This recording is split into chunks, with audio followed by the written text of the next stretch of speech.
Thank you, Dina. Good morning, Wasaga Beach. Good morning, Your Worship.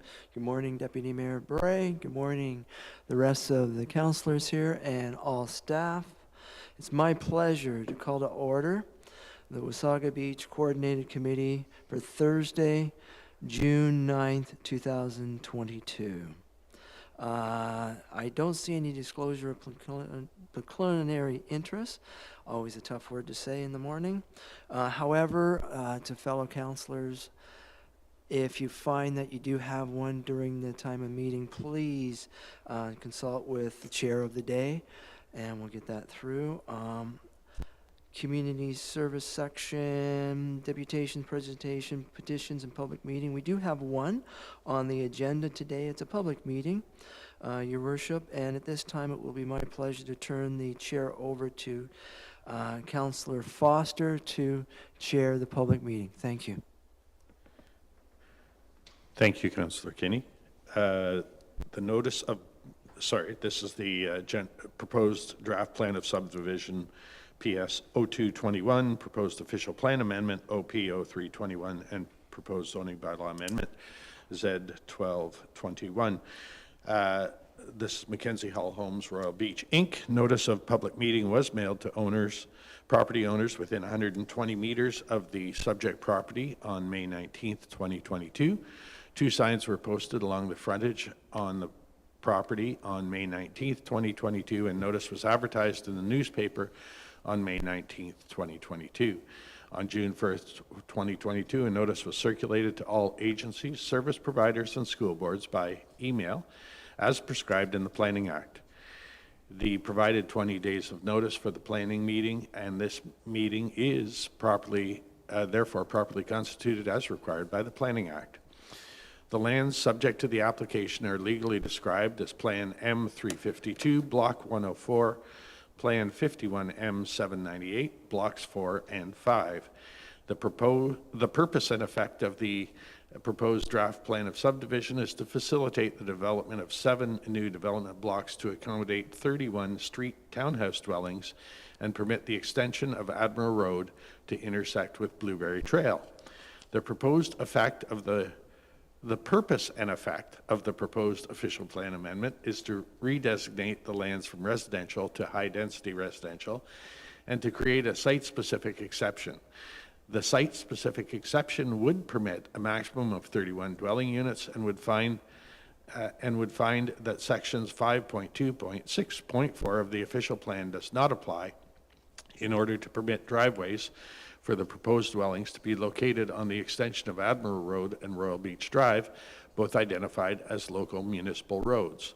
The purpose and effect of the proposed zoning bylaw amendment is to rezone the lands legally described as Plan 51M798, Blocks 4 and 5, from the residential Type 3 Exception 5, that's R3-5 zone, to the residential Type 3 Exemption 9 zone. The proposed zoning bylaw amendment would further amend the provisions of the site-specific residential Type 3 bylaw amendment, residential Type 3 Exception 9 zone. The amendments to the residential Type 3 Exception 9 zone would be to permit a maximum of 31 townhouse dwellings, permit minimum width per unit of 6 meters, permit porches and verandas to project into any required front or rear yard a maximum distance of 1.6 meters, provided that they are not 1.2 meters above the finished grade and shall not exceed an area of 5 square meters. Permit steps and or accessibility ramps to an entrance to project into any required front yard a maximum distance of 1.2 meters beyond any porch or veranda. Remove the existing provision that allows... Okay. Somebody's turned on a mic, I think. Okay, I'm going to try again. Nope, that's not going to work. George, are you muted? I'm muted. George is muted. Check 1, 2. We're back. Okay, I'm sorry. I was listing the what are they, the type 3 exemption 9 zone changes. And so we're going to pick up, remove the existing provision that allows a maximum permitted yard encroachment of 8.2 feet, 2.5 meters. Permit a maximum front yard depth of 5.7 meters for lands denoted as Parcel A, as shown in Schedule A of the draft zoning bylaw amendment provided by the applicants. And finally, to permit a minimum rear yard depth of 5 meters for the lands donated as Parcel B, as shown on Schedule A of the draft zoning bylaw amendment provided by the applicants. As a result of the circulation of notice of public meeting, the following written comments were received. Letters of support. The town has not received any written submissions in support of the proposal. Letter of no objection. Bell Canada has provided a draft plan condition. Canada Post provided comments regarding service type, location, municipal and developer requirements. Enbridge Gas Incorporated has indicated no objection to the proposed applications, but reserves the right to amend or remove development conditions. Hydro One has indicated no comments or concerns, and the Ministry of Northern Development, Mines, Natural Resources, and Forestry provided correspondence that their ministry does not generally comment on site-specific development proposals where the approved authority is the municipality. Recommends that town staff circulate the Ministry of Municipal Affairs and Housing and the Ministry of Environment, Conservation and Parks. Wasaga Distribution Inc. have no objections to its approval, subject to specific comments. Letters of concern. County of Simcoe indicated that no development and site alteration shall be permitted unless it has been demonstrated that there will be no negative impacts on the natural heritage features of their ecological function, and it defers to the NVCA on the review of the EIS. The county further provided waste collection service comments. Public Works and Engineering have provided technical comments and request that the next submission outline how each of these comments have been addressed. Letters of objection. The town has received 3 public objections through email and letter. Ms. Hannah, I think, is joining us virtually. Have we received any further letters or correspondence in regard to these applications? Thank you, Councillor Foster. At this time, planning staff have not received any further letters of correspondence in regard to the applications. Great. Okay, thank you. And the town planning staff will now make a brief presentation and will provide further details with respect to the proposed draft plan subdivision, official plan amendment, and zoning bylaw amendment. And I think that's Ms. Hannah's going to be doing that, but planning staff, go ahead. Yep, I'm just sharing my screen.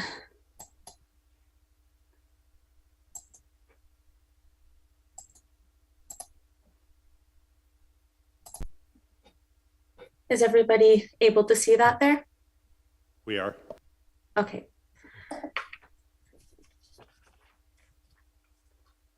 So good morning, Mayor Bifulci, Deputy Mayor Bray, members of council, and those tuning in to the into today's coordinated committee meeting. Today's public meeting is with regards to the applications made by Mackenzie Hall Homes, Royal Beach Inc. for a proposed draft plan of subdivision, proposed official plan amendment, and proposed zoning bylaw amendment. So I'll begin here with an overview of the following presentation. So I will first begin by introducing the applications on behalf of the applicant. I will then present the subject land and the proposed development, and will provide a summary of the comments received to date. We will then outline the next steps, and at the end of the presentation, there will be time for any questions or submissions. So a public meeting is required under the Planning Act for zoning bylaw amendments, official plan amendments, and draft plan of subdivision applications. Town staff are introducing the applicant's proposal to council and the general public. And this public meeting is to provide an opportunity for the sharing of written comments and making of oral submissions to coordinated committee. The applications for draft plan of subdivision, official plan amendment, and zoning bylaw amendment were submitted by Mackenzie Hall Homes, were submitted on behalf of Mackenzie Hall Homes by Evans Planning in October of 2021. The applications are proposing the development of lands legally described as Plan M352, Block 104, and Plan 51M798, Blocks 4 and 5. These lands do not have a municipal address at this time and are located near the southwest corner of the Royal Beach Drive and Blueberry Trail intersection. So the subject lands have a combined frontage of approximately 105 meters along Royal Beach Drive and 41 meters along Admiral Road. The lot area is approximately 0.854 hectares, and the surrounding uses include residential to the north, south, and the west, and to the east is open space, which is the Wasaga Beach Provincial Park across the street from Blueberry Trails. So public notice was given through a joint notice of complete application and notice of complete meeting on May 19th, 2022 by publication in the newspaper, mailed to all landowners within 120 meters, and the installation of signage on the lands, as can be seen in the images there to the right, and the locations are indicated on the map there with the X's. And on June 1st, 2022, a joint notice of complete application and public meeting was emailed to internal and external stakeholders. Within the official plan, the subject lands are designated as residential, and the surrounding land uses include residential and open space designations. Within the zoning bylaw, the lands are zoned as residential type 3 exception 9. A portion of them are also zoned as residential type 3 exception 5, which are being proposed to be rezoned into the residential type 3 exception 9 zone. So here is an image of the proposed development or the concept plan that was provided by the applicants, which shows the building envelopes, the 7 proposed development blocks, as well as the extension of Admiral Road over to Blueberry Trail. The proposed official plan amendment application is to allow for an overall density on the lands of 41 units per net hectare. Policies in the town of Wasaga Beach official plan identify that medium density residential should generally not exceed 37 units per net residential hectare. The proposed official plan amendment would redesignate the lands from residential to high density residential and would also create a site specific exception zone that would permit a maximum of 31 dwelling units, and would find that section 5.2.6.4 of the official plan would not apply in order to permit multiple driveway accesses from Royal Beach Drive and Admiral Road. And here's just an image from the applicant's draft official plan amendment, just showing what lands that this would apply for in terms of the lands that would be redesignated from residential to high density residential, and also have those site specific exceptions. So the proposed zoning bylaw amendment would rezone the lands legally described as Plan 51M798, Blocks 4 and 5, from the residential type 3 exception 5 zone to the residential type 3 exception 9 zone. And it would also amend the provisions of the site-specific residential type 3 exception 9 zone. So here is a chart that goes over the existing requirements of the R39 zone and the proposed amendments. So in terms of the proposed amendments, the applicants are requesting that the R39 zone is amended to permit 31 straight townhouse dwelling units, whereas 17 straight townhouse dwelling units are currently permitted, as well as permitting a minimum width per unit of 6 meters rather than 7 meters. Additionally, the applicants are requesting that a front yard depth of 5.7 meters for the lands shown as parcel A here on the map is permitted, while all other lots are proposed to meet the 6 meter front yard depth requirement. And the applicants are also proposing a 5 meter rear yard depth specifically for parcel B, whereas 7 meters is required, and all other lots on the draft plan of subdivision are proposed to meet that 7 meter requirement. In addition to the zoning bylaw amendments requested, the applicants are also proposing to remove the current 2.5 meter exception within the R39 zone and instead have the following site-specific requirements, being permitting porches and verandas to project into any required front or rear yard a maximum distance of 1.6 meters, provided that they're not more than 1.2 meters above the finished grade, and they shall not exceed an area of 5 square meters, as well as permitting the steps and or accessibility ramps to an entrance to project into any required front yard a maximum distance of 1.2 meters beyond any porch or veranda.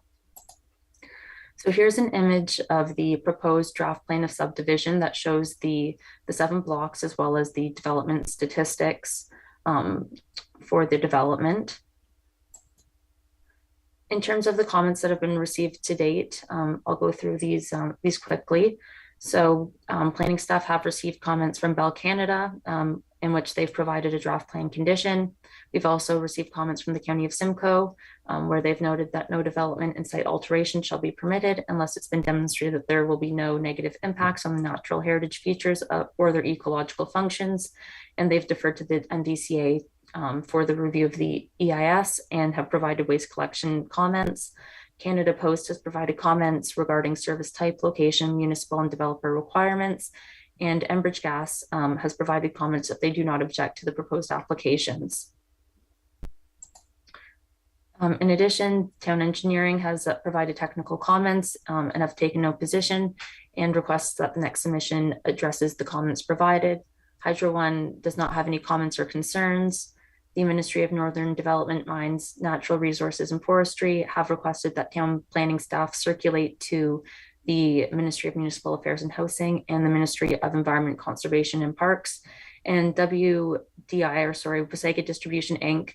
have reviewed the proposal and have no objections to its approval, subject to the following comment, being that prior to the preparation of an electrical distribution design, the developer is required to contact WDI Engineering for a pre-consultation to establish project-specific requirements. In terms of the resident concerns, planning staff have consolidated these.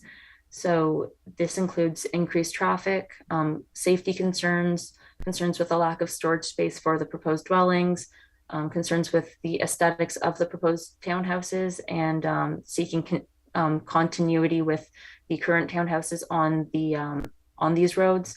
They're concerned with a lack of planning vision and sense of community, and with the proposed Admiral Road exit onto Blueberry Trail, the reduction in green space, the proposed density.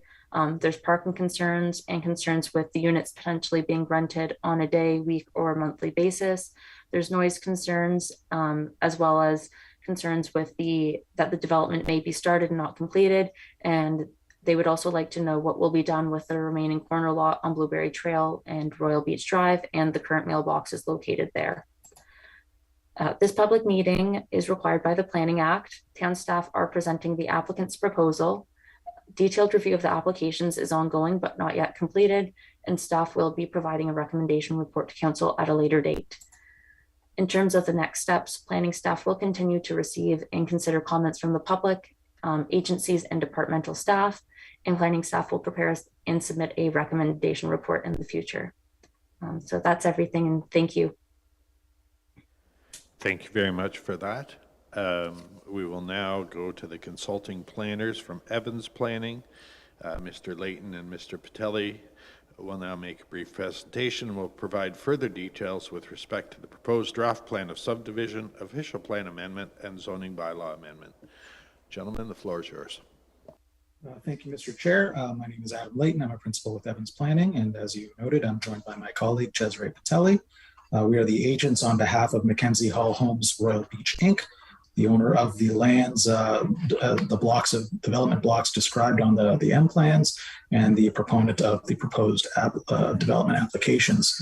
Just share my screen. We do have a brief presentation, although most of the details have already been described, so I will kind of focus on the key points. So as noted, the parcels are 3 blocks of land which are presently vacant, located at the southwest of Blueberry Trail and Royal Beach Drive.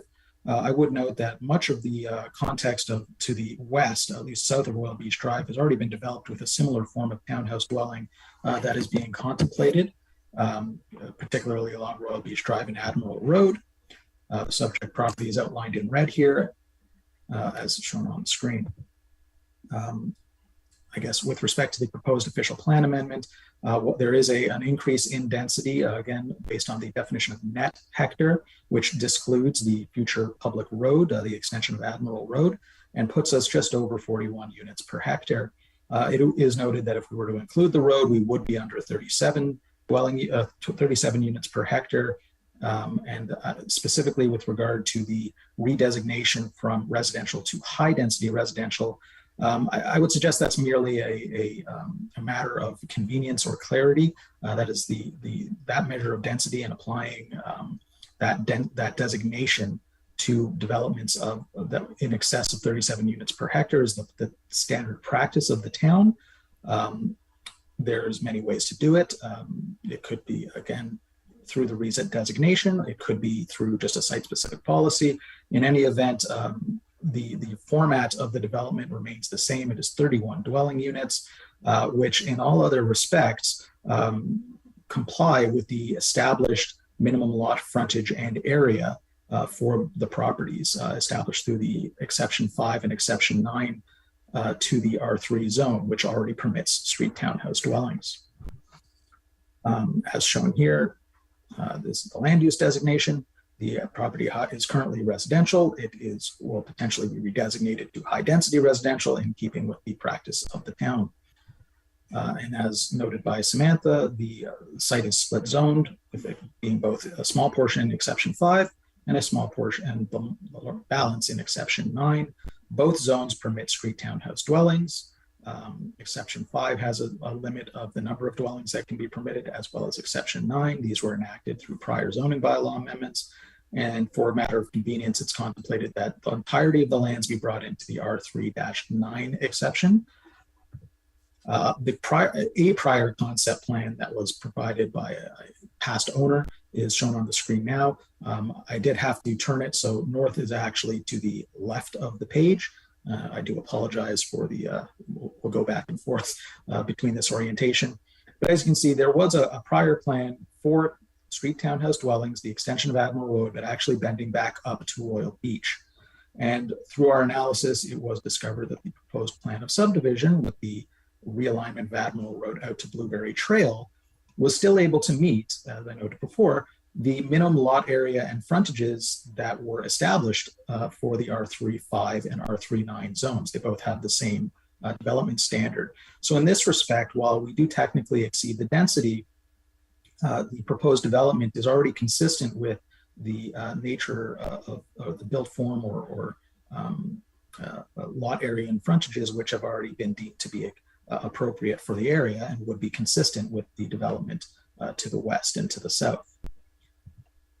Here's just a rendered site plan showing the details of how the proposed development would fit into the existing context. As you'll see, we will be continuing the existing built form on the south side of Royal Beach Drive and along the north side of Admiral Road, with the extension of Admiral out to Blueberry Trail. There's sufficient room for street trees. And as I will get to on later slides, we are not changing and proposing to change any setbacks, with the exception of 2 specific units, which have different context. The unit with respect to the minimum front yard change is this end unit here, if you can see my mouse. And again, that is just a 0.3 meter reduction to the front yard setback. And the unit with the requested change to the rear yard setback is this unit here. And it is really just the minimum setback from the corner of the house to the property line with Blueberry Trail due to the skewed nature of the building footprint that results in a slightly lesser rear yard. The rest of, as you move along the property, when you get to the to the western lot line, it would exceed the minimum rear yard setback requirement. Here is a comparison table, which generally emulates that presented by Ms. Hannah already. which does demonstrate that by and large, we are consistent with the existing R35 and R39 zone exceptions, subject to those few changes which are highlighted in bold. The overall number of units, reduction in front yard setback for one specific unit, a reduction in rear yard for one specific unit, some massaging of the permitted yard encroachments for porches and verandas.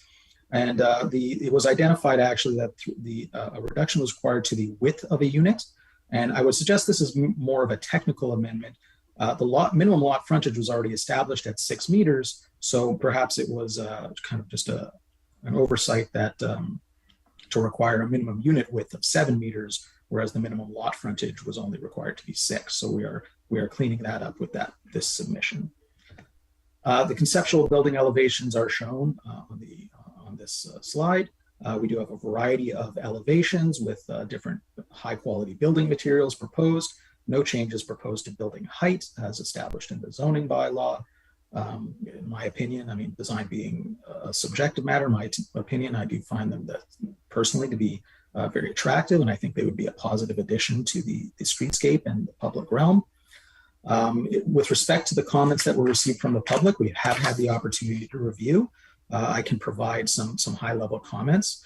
With respect to the comments about traffic, driveway accesses onto the road, I think things of that nature, we did provide a traffic impact study as part of the proposal, which did review the parking requirements of the bylaw, which are being met. There would be 2 parking spaces for each unit. It also reviewed trip generation calculations for the proposal under future background conditions, which concluded that essentially the proposal would have a negligible impact on surrounding roads. This has been submitted and is being reviewed by engineering staff, the county, and all review agencies. Some other comments that I might respond to is, again, with respect to the comments about how there would be no amenity space or landscaping space. Again, simply reminding that we are not proposing to amend the rear or front yard setbacks, but for 1 unit each. So thus, I would suggest that there is sufficient room for landscaping in both the front yard and rear yard, as well as amenity space for children to play and for private use. And finally, I would also suggest that with respect to the need for the Canada mailbox, it may need to be relocated as part of the plan of subdivision, the detailed design. This does happen from time to time, and of course this would be coordinated and reviewed for approval by both representatives at the town in the engineering department and with Canada Post to ensure that there is no disruption to mail service for the surrounding residents that may utilize those mailboxes, and also to ensure that it remains within a convenient location and walking distance from the existing residences. Subject to any questions, that concludes my presentation. I may just leave it on this slide if that is desirable. Thank you very much. And was Mr. Patelli going to add anything? He had suggested he would, but if not, we'll carry on. Nope, I don't think he will. Nothing to add from me, councillors. Okay, we may come back to you. All right, thank you very much. As requested in the notice of public meeting as of 4 p.m. on Tuesday, June 7th, 2022, no residents have registered in advance to make an oral submission at today's virtual public meeting. Has that changed at all, clerk? No. Okay, the town will now turn it over and ask the public to speak if they wish to provide a comment. Madam Clerk? None signed up. None signed up. Okay.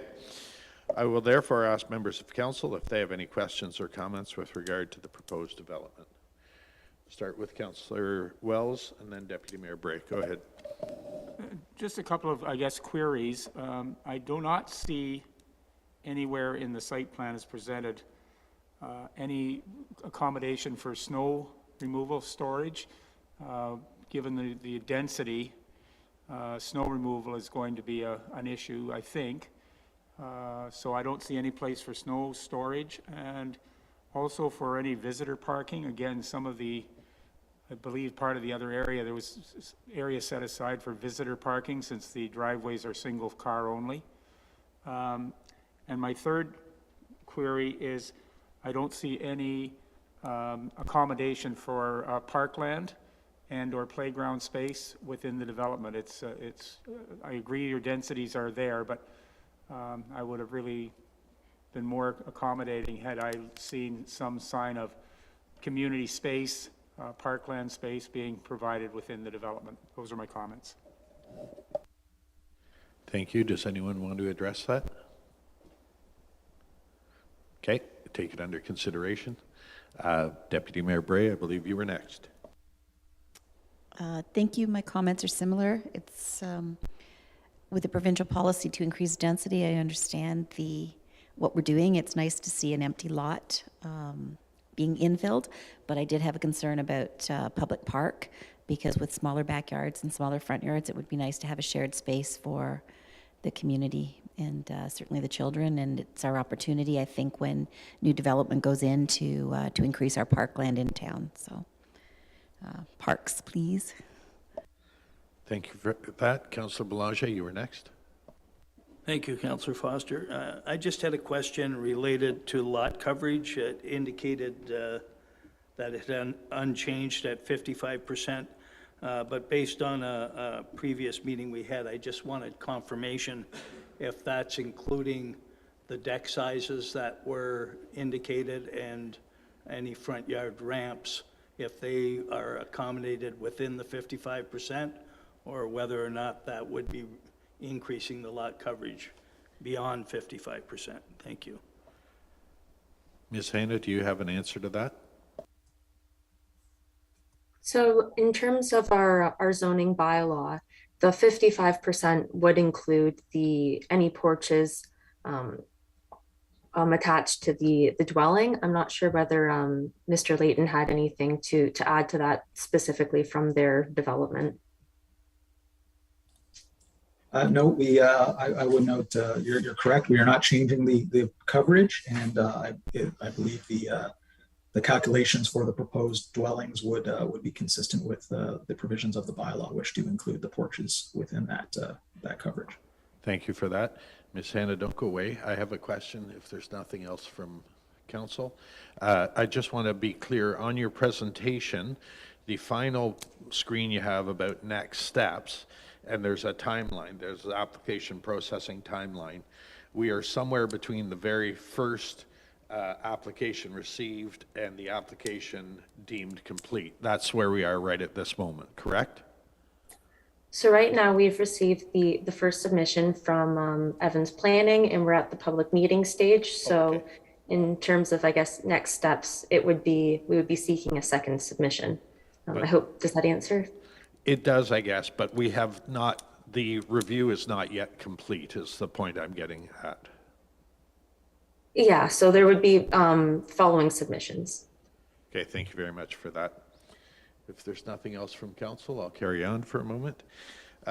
Comments received today will be considered and a decision will be made as to whether council will recommend the proposed draft plan of subdivision, official plan amendment, and zoning bylaw amendment to proceed further through the approvals process. Anyone receiving notice of the public meeting will receive the notice of the decision in this matter. If you did not receive the notice and would like to receive a copy of the notice of the decision for the proposed draft plan of subdivision, official plan amendment, and zoning bylaw amendment, please leave your name and address with please contact the recording secretary and make a written request to the clerk of the town of Wasaga Beach. With that, I will declare this public meeting closed and turn the chair back over to Councillor Kinney. Thank you. Thank you, Councillor Foster. We'll continue on with the community services section. We have no unfinished business. Other agency report is now our fire department, and please, Chief, take it away. And I turn it over to you, please. Thank you. Thank you, Chair Kinney, and good morning, Your Worship and members of council. In the month of May, the fire department responded to 178 calls for service. This is now the highest monthly call volume we've had so far this calendar year. There were no structure fires to report in May.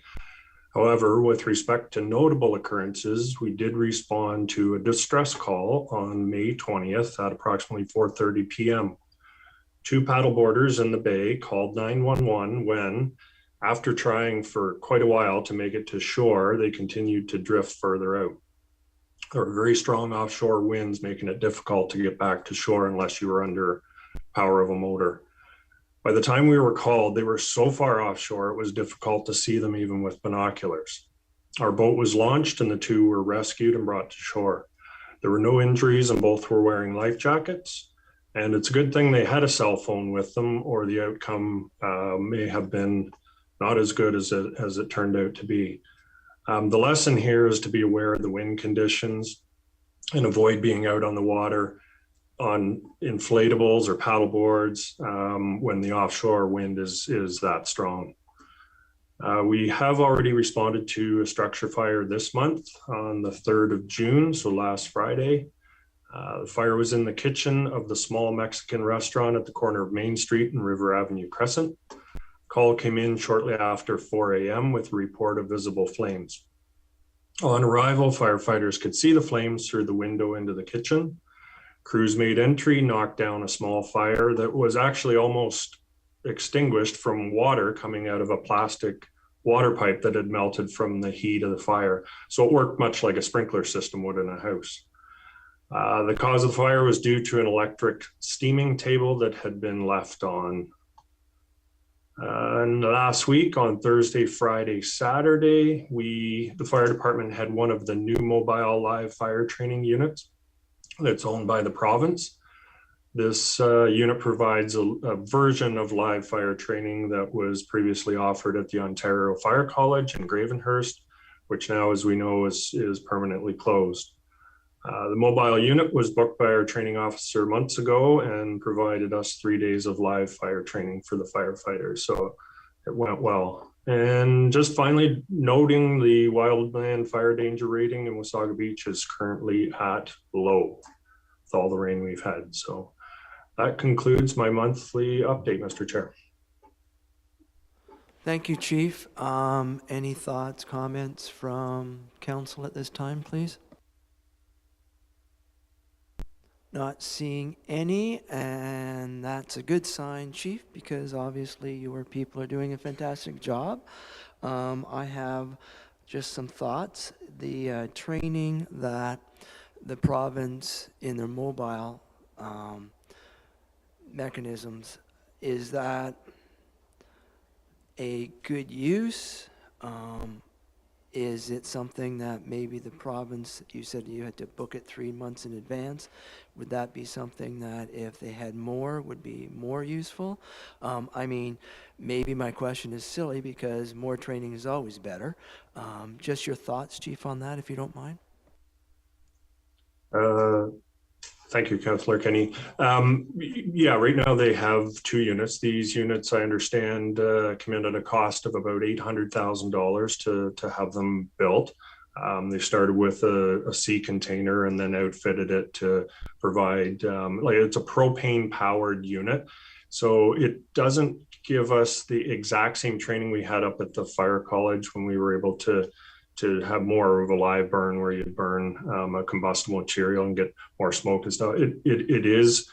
It's what we have, let's put it that way. There were a lot of us across province that were disappointed when the fire college closed, but you know, life moves on and this is what we have to work with for now. There are 2 in the province, so I think they'll see what the demand is for them, and if the demand is out there, then maybe they'll look at having a couple more built.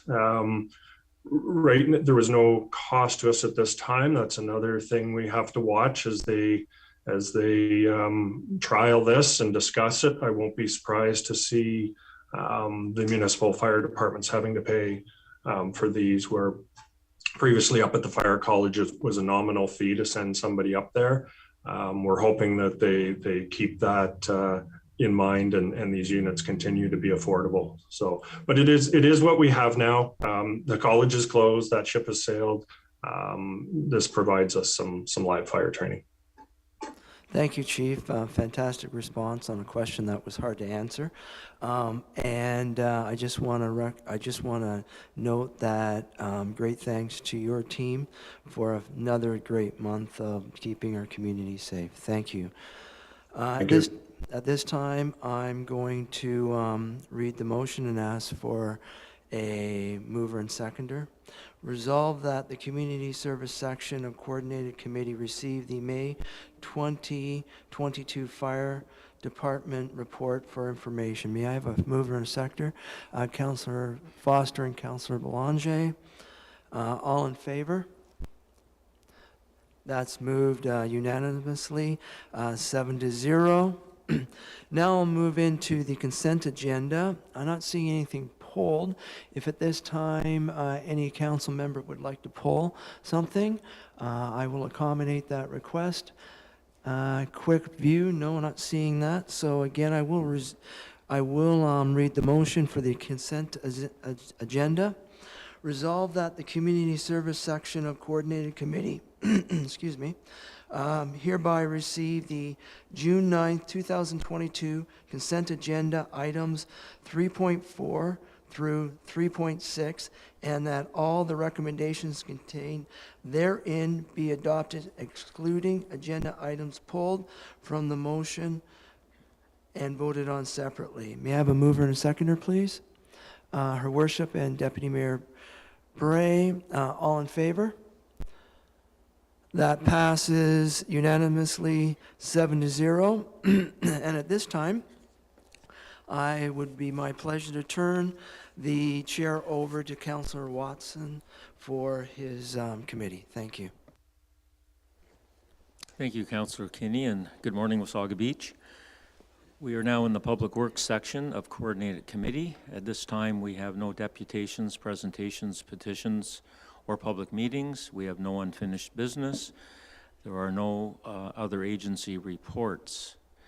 And at this point, I see nothing pulled from this agenda, so I will read the motion. Resolve that the Public Works section of Coordinated Committee hereby receives the June 9th, 2022 consent agenda items 4.4 through to 4.6, and that all the recommendations contained therein be adopted, excluding agenda items pulled from the motion and voted on separately. May I have a mover for that, please? Councillor Belanger, and seconded by Councillor Kinney. No further discussion, then all those in favor? That is passed unanimously at this point, and that is it for the Public Works section of Coordinated Committee. Thank you. Thank you. I'll now open the Development Services section of the Coordinated Committee. We have no deputations, presentations, petitions. We did have a public meeting already. There are a few items of unfinished business that staff are working on and hopefully we'll get to before the end of this term. There are no other agency reports. Under the consent agenda, I don't believe anything has been pulled at this moment. Seeing nothing, I will then read the consent agenda resolution.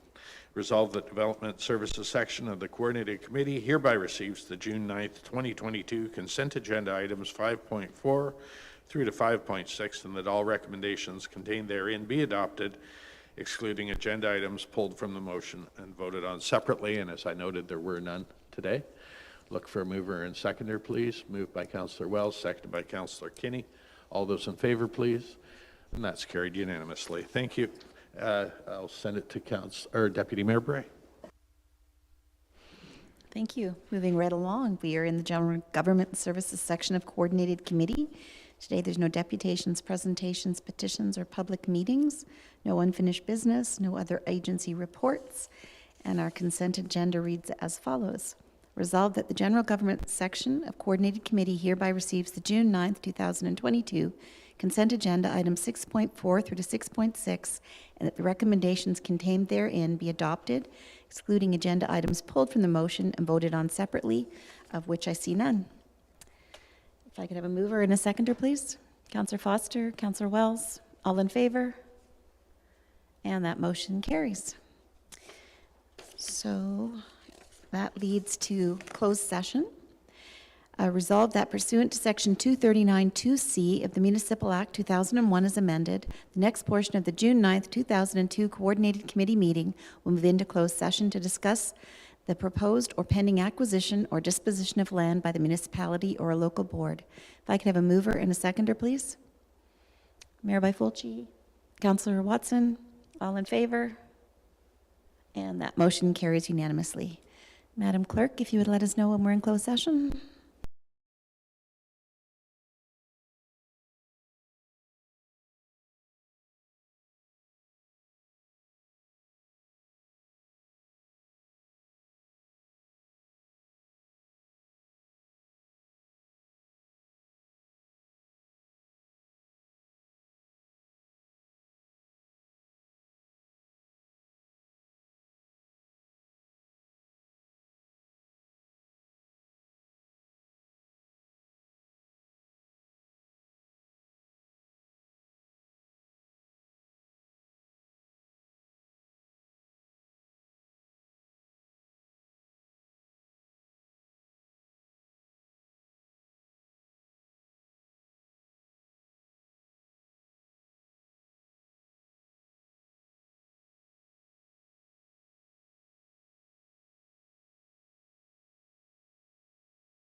Okay, welcome back.